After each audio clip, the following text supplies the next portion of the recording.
6 years ago, after I'd been thoroughly bitten by the Smith and Wesson K-frame bug and owned a couple old police trade-in revolvers, I decided I wanted to get a current production wheel gun that I could shoot a lot, carry, and not feel bad about putting it through the general abuse that comes with daily carry and the training that goes with it. I knew I wanted a K-frame. The medium frame Smith and Wesson is the perfect balance of shootability without being too massive to conceal. And I wanted a shorter barrel since I carry appendix 95% of the time and didn't want a long barrel jamming into sensitive parts. The 66-8 here made sense to me, at least on paper, as the answer. Although I will admit, I heard a lot of horror stories about newer Smith & Wessons either being unserviceable and unshootable from the factory or developing issues early on, all problems stemming from generally poor quality control at Smith & Wesson. I bit the bullet, and here we are 6 years later, and I don't really have anything bad to say about it at all. It has been a go-to gun for years, and it's done everything I've expected it to do. The Smith & Wesson Model 66-8 Combat Magnum has a two-piece 2.75-inch barrel, is made of stainless steel, and like I mentioned, is Smith & Wesson's medium frame or K-frame size. It's chambered in .357 Magnum, holds 6 rounds, and features a double or single action trigger. From the factory, it comes with synthetic grips and a red ramp front sight and an adjustable white outline rear. It weighs approximately 33.5 ounces unloaded and does include Smith's much hated internal safety lock. It has a matte stainless finish. Now, there have been some changes to Smith revolvers in the modern era. Some are positive, some maybe not so much. Older Smiths had hammer-mounted firing pins, while new models use a frame-mounted pin. Internal components like the hammer and trigger are now typically made via metal injection molding, which is cost-effective and offers consistent tolerances, though a lot of folks prefer the forged parts of older guns.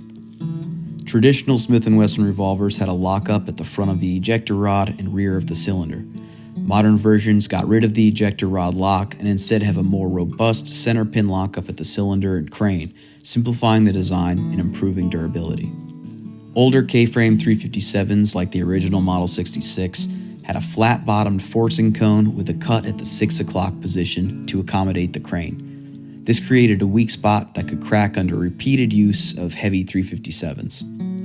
In newer models like the 66-8, Smith & Wesson addressed this by redesigning the forcing cone to eliminate the flat cut, resulting in a full profile forcing cone that's stronger and more durable. This update allows for sustained use of full power .357s, which was definitely a limitation on the old K-frame revolvers. Now, I will say that I personally think of K-frames as great .38s and okay .357s, so this has been mainly a .38 special gun for me. I have probably put a few hundred full house .357s through it over the years, and it's doable, but it's a handful for any extended shooting, and I'd rather be able to train consistently with the ammo I carry or something that is close to it in feel. But if you're a Magnum person, it's good to know that these newer K-frames are beefed up a bit to handle it. As you can see here, I replaced the stock adjustable rear sight with a cylinder and slide fixed rear. This was going to be a working gun, and I wanted something a little more durable than the factory option. I had to do a little filing on the inside of the sight to get it to hit where I wanted with my carry ammo. It was hitting about 2 inches left at 10 yards. Elevation was also about an inch or two low, but it was close enough for me in my use case for this revolver. If I wanted to really get it dialed in, I'd get a different height front sight from Dawson Precision, and maybe someday I will. But I know the gun at this point and where it's going to hit, and I don't really feel like changing it right now. I did paint the front sight with some orange nail polish because my eyes aren't great and I like high-vis front sights. That's an easy and cheap fix for any pistol that you're having difficulty seeing what you need to see. Obviously, the grips are not stock. I've had a bunch of different grips on this gun and only had the factory grips on for a very short time. I found them to be too big and not particularly ergonomic for my hand size. And one of the cool things about revolvers is being able to easily change grips to something that suits you, so I've tried a bunch of different grips over the years. I had Pachmayr Compact Pros on here for quite some time and liked them a lot. They're very low profile, and I have pretty small hands, so they fit me well, and the concealment advantage was a big plus. They shot fine with .38s, but definitely painful with .357s. But if concealment is a priority, these are a great option. They're rubber and they started to break down after a few years of carry, so I switched to some VZG10 boot grips for a while, both the checkered and smooth versions, and liked them well enough and shot the gun with them for a couple of years, though they were never perfect for me ergonomically. I also experimented with the VZ round to square butt conversion grips, as I really like VZ square butt grips, but I thought they felt considerably thicker than their square butt set and were a bit too big for me. I also had the regular Pachmayr compacts on it, but missed the trigger reach of the open backstrap provided by the Compact Pros, and the Pachmayr gripper set also, which were nice but a little too bulky for everyday carry. I have the Hogue Bantam boot grips on here now, which are also made of rubber and have finger grooves, and these are currently my favorite set. They fit my hand well and also conceal nicely. I'm still holding out for a set of the unreleased K-frame grips from Hamry Forge, as I've really enjoyed their stuff on other platforms. I'm up to about 3,200 rounds through this Model 66 at this point, and probably 5 times that in dry fire presses. There are people I trust in the shooting community that have many more than that through 66s and other new production K-frames, including guys who shoot mainly Magnums. No major issues to report on my end. Now remember, the threshold for revolver reliability is much different than a Glock or other modern semi-auto. It's just not realistic to put thousands of rounds through a wheel gun with no cleaning or maintenance, so my standards and expectations are quite different here. I shoot a lot of dirty cast lead reloads, mainly with unique powder, and after 100 rounds or so of this type of shooting, yes, the trigger press will start to get sluggish. That means it's time to take a toothbrush and clean around the extractor star, front and rear of the cylinder, and anywhere else that's starting to look a little worse for the wear. And then after that, the gun will keep on trucking. I give it a pretty decent cleaning every couple hundred rounds. That includes the bore, chambers, and cylinder, around the inside of the frame and the yoke. I've removed the yoke to deep clean the cylinder a few times, but not every cleaning, and taken the side plate off to clean the internals and see how things are looking just one time. Maybe that all sounds extensive if you're used to owning and shooting striker-fired 9mm or similar, but revolvers are just different. They aren't as tolerant of abuse and need more cleaning and maintenance than what we're used to in the 21st century. As mentioned, this has been primarily a .38 special gun for me. I don't really feel the need to shoot 357s, and I don't really enjoy shooting 357s out of K-frames. Just a bit too snappy for me. Yeah, I'm a sorry excuse for a man. I like to shoot, and I like to enjoy my time shooting, so I've been sticking with the .38s, usually loaded at plus P levels.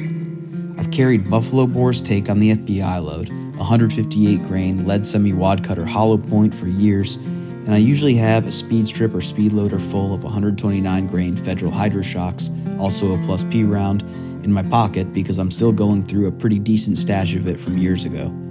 I don't like carrying exposed lead in my pockets, and jacketed bullets tend to load a little easier in the very unlikely event I ever needed to do an emergency reload. There's a good chance I will switch both loads over to the Spear Gold Dot short barrel when they become more available, and I shoot through what I have with the Buffalo Bore and Hydroshock. Over the years, it's received its fair share of factory 130 grain ball, and my hand loads of heavy cast lead bullets and unique powder. No issues to report. I've been very pleased with the gun's reliability, and I trust my life to it. Ergonomically, it's a round butt K-frame with a barrel a bit less than 3 inches, a form factor considered by many to be the peak of American defensive revolvers. It handles beautifully, points naturally, and with the right set of grips just feels excellent in the hand. K-frame triggers are great anyways, and this one is smoothed up a lot just from being shot and dry fired.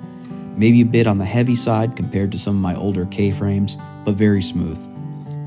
I never shoot it in single action unless I'm getting sights dialed in, and I've thought about bobbing the hammer or finding a drop in, but I've never had any issues with this hammer snagging on anything or poking me uncomfortably, so I haven't gotten to that point yet.